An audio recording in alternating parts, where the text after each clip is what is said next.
It's the most wonderful time of the year, boys and girls. NFL season now upon us with training camps opening up all over the league. And our NFL insider, Lloyd Vance, joins us right now. And Lloyd, as we get into this thing, it's always good to talk to you, but you've got two coaches right now who are facing significant personal issues as training camp opens. There's Kyle Shanahan, who was in what was almost a tragic car accident, if you read the reports. And then there's Eric Bieniemy, who was supposed to go back to Kansas City and help smooth out the rough edges of the Chiefs' offense. And his son shoots his wife. Um, this is the strangest opening to training camp than I've ever seen. What do you make of the stuff that's surrounding the game as guys start putting on the pads and the helmets and getting after it in preseason? All the organizations want their players and their coaches and personnel to come to camp and come together as a team, and it's just like, wow, these are distractions, Mark, and that's the way that most organizations are looking at these unfortunate situations. And I'll start with the enemy situation. It was just mind-boggling how this came about, and everybody's kind of still processing everything, getting information, but you have to wonder how the enemy coming back to this organization after a couple of years, they're going to be counting on him to lead this offense because Matt Nagy is no longer there, and Patrick Mahomes coming back from injury. They were hoping to lean on Bieniemy a lot. Now he's saying and doing all the right things. I'm sure the general manager Brett Veach and the owners, the Hunt family, and Andy Reid, who's had a lot of unfortunate situations his own personally, will handle this accordingly. But it's just very unfortunate. And the Shanahan one, Mark, that was just odd because it happened a couple weeks ago, and it's been kind of a buried story. So it's been like, did something really go on there? Um, how long is he going to be out? And just a lot of ambiguity around that accident. So you hope for the best for him. But yeah, I heard he's going to lean on Raheem Morris and some of the other coaches on his staff that have been former head coaches. This is big news because those two teams represent the high end of the food chain in the AFC West. I mean, conventional wisdom would suggest that both of those teams are places that if anybody else is going to win the division, say San Diego, you have to go through them. So, how big are these distractions, Lloyd? Because we all know training camp is creature of habit. You just, in the I guess, process has been derailed just a little bit for two teams who definitely still have something to prove, especially if you're Denver when you were knocking on the door to get into the Super Bowl last year. Because with the Chiefs and as well the Niners, they're going to close ranks around this, Mark. They're going to put their arms around these individuals and try to move forward. And it's early enough in the process, in July that they can kind of clean things up and get things moving forward. Now they just have to wait for all the pieces and, you know, come forward in terms of investigation, and hopefully the enemy is able to compartmentalize. That's the biggest thing. Is he going to be able to still be able to work? And everybody I've talked to have been around him in the past said he's true professional. He over prepares in a lot of situations. So, maybe he'll throw himself into his job, but this is very unfortunate personally. And I Shanahan, he's going to have his fingerprints still on the Niners, even though he's not there on a day-to-day basis to start training camp. Lloyd Vance is with us. He's our NFL insider as we, really count down to the start of everybody in NFL training camp. And I want to keep it close to me right now when we start talking about the Commanders who seem to have off seasons where distractions, come into the season. Last year, it was Terry McLaurin's contract. This year, they're looking for a new tight end coach as Ben Steele been fired before camp. The DUI thing seems to have led to his termination. When you're a Washington team that's trying to get everything back together after a 5-12 campaign, coming off of an NFC title game season, how big of a blow, at least to the chemistry or the flow of Washington, is this? Well, a lot of times they say that tight end position is the coach's best friend. He kind of gives him a job, but we'll see how they replace him. And the big thing is David Blah is coming over as an offensive coordinator, a former NFL quarterback. He's trying to come in there, clean some things up. Obviously, Dan Quinn, a veteran head coach, he's going to understand, how he's going to reorganize his staff. And yes, it is a big season because you have Joshua Harris who owns his team and he wants results, and 5-12 after that exciting season in 2024, and they made the NFC Championship game, but just a lot of injuries and age caught up with this team. So we'll see how they kind of change things around. But their win over under total right now with Vegas is 7.5.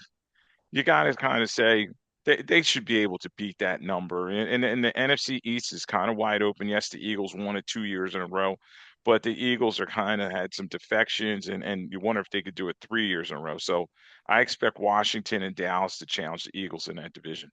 Yeah. So what do you make of the Giants then with the Harbaugh coming in and sort of, I don't know, rebooting the franchise? How big is this preseason for the Giants? And one thing about the Giants, the cupboard isn't bare for a first year coach. Could they be one of the surprises in your opinion?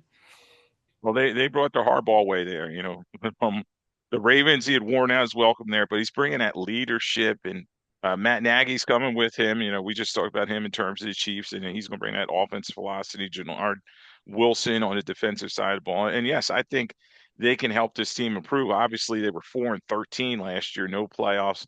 I think they can get them into contending in that division. I think the NFC East is going to be very competitive. They do have a lot of good players like Malik Neighbors, but he's coming off the ACL injury. And then the quarterback position, you wonder about Jackson Dart. Is he matured? Is he ready to take that step forward in his second year? And that's always a barometer. And they brought in a lot of former Ravens like Isaiah Lakely, and uh, we talked about Harbaugh and Denard Wilson running the defense. And they're going to bring these leadership types in. They're going to lean on Tremont Edmonds coming up from Chicago, and they're going to try to get these young guys to kind of take that step forward. Lloyd, I'm becoming concerned with how seemingly everybody from Philadelphia comes from the DMV. You look at the Phillies, they are the Philadelphia Nationals. When you look at Trey Turner and Bryce Harper, and I'm just wondering, is that same thing starting to morph itself into the NFL also? Let me ask you about the Bucks for a second and Vita Vea. Okay, this is the guys we question the trade from the Bucks right now. I guess everybody saw Baker Mayfield get his loot, and now they want theirs. How important is it for the Buccaneers to make sure that Vita Vea is in the lineup and happy as well as healthy? Vita Vea, Mark, he's a cornerstone of that defense. And the big thing is they run a lot of 3-4 schemes, and he's that nose tackle in the middle, just kind of holding things down. And everybody wants that guy in the middle that can funnel everything through. And it's just so important in terms of running that defense for Todd Bowles. And let's face it, Bowles is on the hot seat. The Bucks finished 8-9 last year. Jason Light's still there as the general manager, and the Glazer family still owns this team, but they're looking for some results. And I think injuries were a big factor with this team last year, particularly in the offensive line. You had Tristan Wirfs, he was a little banged up, and Emeka Buka, he was shining the first 6 weeks of the season, and then he just kind of didn't take that step forward. So, Vita Vea's been there since 2018, and you start wondering, do they want to pay somebody that big time money at that level? So they brought in Ashawn Robinson, a veteran defensive lineman, and some other guys, and we'll see how that works out. But a lot of guys talk tough, and then they miss camp for one day, Mark, and it's $80,000 per missed day of Right. camp when you're under contract. Lloyd Vance with us, our NFL insider, as we continue to move this thing along. So why didn't Tampa extend him? I mean, what do you have an idea of, or is it just to your point that he's got a little, little long in the tooth, and they don't want to go all in? Well, I think they want to go a little bit younger, Mark, and Okay. they've tried to go in terms of the draft and get some younger players like Calais can't see a defensive end they brought in 2023 in the first round, and some other players. And and he's been there since 2018. He's a larger player, and a lot Mhm. of times you see these bigger guys kind of break down kind of quickly when they have some size on them. So I think that kind of gave them some trepidation, and they probably didn't want to sign him for a long-term deal. So this defense had some teeth last year, but they were sporadic. They allowed about 24 points per game. They got to get better there.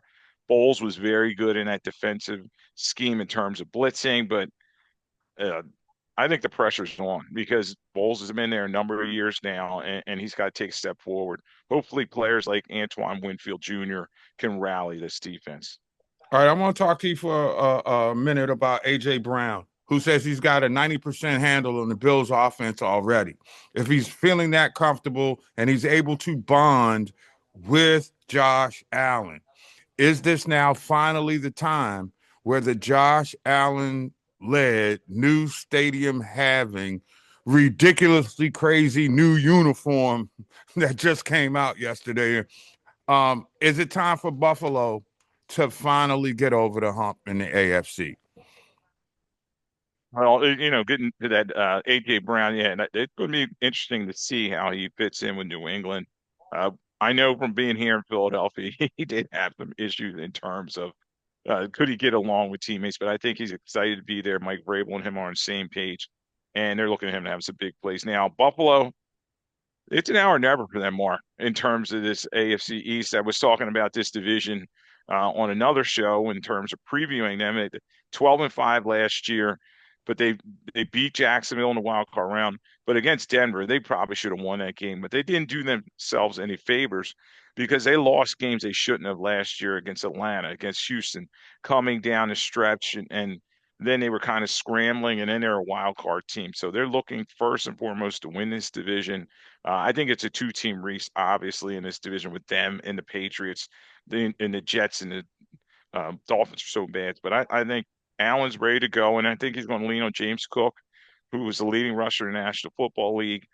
DJ Moore, he's going to get more opportunities here. The Chicago kind of forgot about him, but he gets traded to Buffalo, and he's going to be looked to make some big plays with Shakir. And defensively, Sean McDermott wasn't getting it done. They got rid of him. They're bringing in Jim Leonard on the defensive side of the ball, and he's going to lean on Greg Russo, Bradley Chubb's there, and they're bringing in C.J. Gardner Johnson.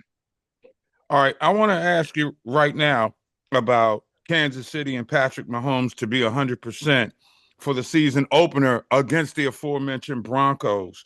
Uh, what are you hearing about his health, and how concerned should Chief fan be about him being able to do the Patrick Mahomes things that has given him this larger than life personality? Everyone I've talked to said he has attacked his rehab, and they've done a great job with him in terms of just managing his load and making sure that he's not overworking himself. And I think he may be ready for week one. Now, they did bring in Justin Fields in terms of he's that quality backup. I know a lot of people say, well, he's not a starter in the National Football League, but I think he could come in and spot duty and do some good things for the Kansas City Chiefs. Andy Reid knows about designing a playbook for a more mobile quarterback because we see Mahomes when he was younger moving around.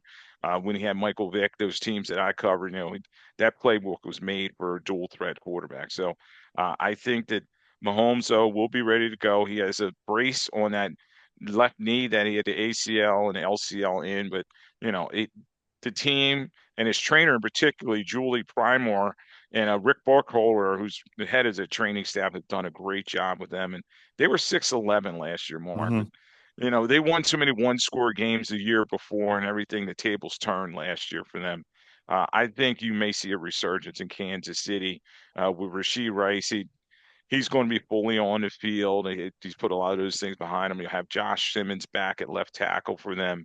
Obviously, the middle of their line, Creed Humphrey and Trey Smith are a big factor for him. And let's not forget Kenneth Walker coming over And from yeah, Seattle is going to be huge for this team. Uh, Mahomes is going to lean on him. You'll probably see a lot of handoffs, a lot of swing passes, and also looking for Rashad Smith in his second year to make an impact on that offense too. all right, quickly, I got about 30 seconds. How much on blast is Lamar Jackson in Baltimore right now, especially given that he don't have his buffer anymore in John Harbaugh? Yeah, everybody's saying, was it Todd Monken? Was it, Hardball? And now it's left to pick up pieces. Jesse Minter is the new head coach. You have Declan Doyle coming over from Chicago, and they're trying to bring that excitement style. And you'll probably see a lot of three tight end formations. And yeah, the pressure is on Lamar Jackson. He's also another guy, been there since 2018. He's now 29 years of age. And yes, he has those two MVPs in his pocket, but he's got to take a step forward. And there's high expectations around his team. So Jesse Minter bringing in to fix mainly that defense with Anthony Weaver, and we'll see if they're able to improve upon last year. I'll say this: they didn't do him any favors by losing Isaiah Likely. That's for sure. That's my guy, Lloyd Vance, our NFL insider. It is training camp, and this is the first of many Mondays that we will be joining Lloyd to take advantage of his knowledge from all things NFL. Thank you much, Lloyd. I appreciate the time as always, bro. All right, Mark, thanks for having me on. We got more of what you came here for on the other side. It's OG Sports Rap on the network. Remember, download the mobile app, Sports Rap Network. It's free and it's all we got.